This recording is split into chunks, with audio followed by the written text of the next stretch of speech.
Nathan Talks Incorporated.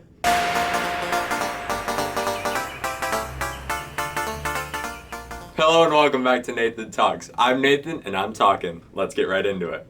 Today we're talking how Dr. Doof and the bowler hat guy, who, for my sanity, I am going to call Goob this video, are eerily similar to each other. I actually stumbled upon this when I was researching for my Meet the Robinsons video. Click the card if you want to watch it.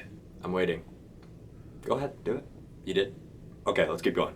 Anyways, just a little quick anecdote before we start, that I'm not actually trying to theorize that they're the same person, just that they're very similar in many ways. Let's get started with their appearance. From their long noses and arms, to their big hands, and their slouches, and they kind of have the same head shape. Dr. Doof's head is a little more triangular than Goob's, but I think if you put his head in 3D animation, I'm pretty sure it'd come out about the same as Goob's. But Nathan, just because they look similar doesn't mean that they're all that alike. Don't worry, Nathan. We're just getting started. Moving on to backstories.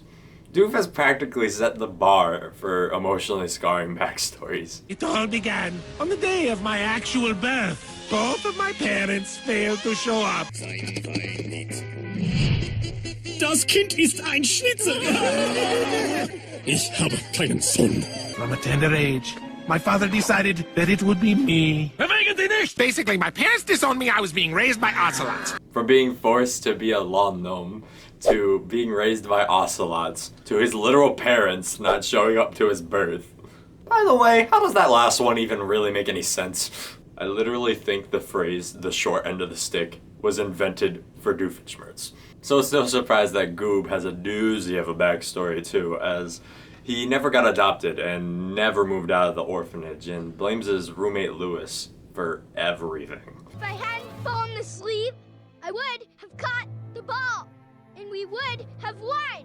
Do you understand? For some reason, no one wanted to adopt me. Whiz Kid Cornelius Robinson. Cornelius Robinson. Rebuilds invent. Robinson. New name. Cornelius Robinson anymore. Cornelius Robinson is now. All very tragic and all very similar. As if it wasn't eerily similar enough, both have a goody two-shoes brother that they reference in their backstories for the reason for them being evil.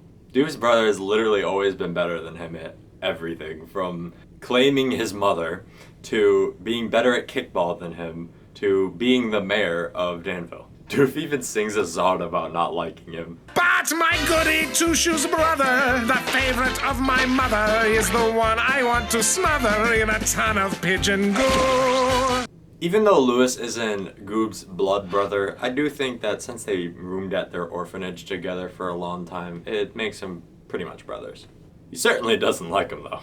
I devised a brilliant plan to get my revenge. Robinson, you stink! On to the next point, that both of them are hilariously bad at evil. Goob's plan never really would have worked without Doris, a rogue helping hat designed by Lewis, because Goob isn't exactly how we say the brightest bulb in the batch. Look right here, look what I found! It's a stick! Do I really even need to talk about Doof? You saved us, Mary the Platypus! You, Mary the Platypus! Come back here, Mary the Platypus, come back! Ooh, something smells delicious! Hey, where are you going? Curse you, Mary the Platypus! Should have just taken out the self-destruct button, Doc. Moving on to robot sidekicks, both of them have them with Norm and Doris. Both robots are actually better at evil than their human counterpart. La la la, weaponry, it's the way to get it done. Weaponry, it's effective and it's fun. As Norm almost bests Alka's top animal agent, Perry the Platypus, in a fight if it wasn't for one flaw that Dr. Doof put in him. And with Doris playing Goob and taking over the future.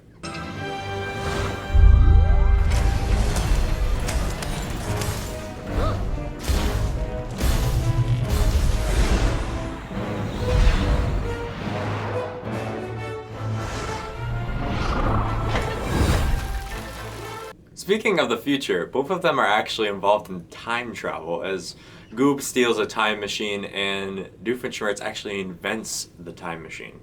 And if you don't know about Doofenshmirtz inventing time travel, it was actually a plot line from Milo Murphy's Law, a show that's in the same universe as Phineas and Ferb.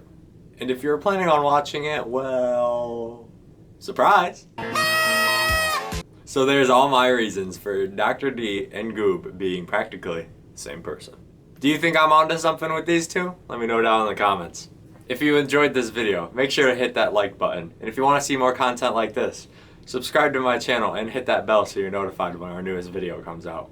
Thanks again for watching. I'm Nathan, and I'll see you next time.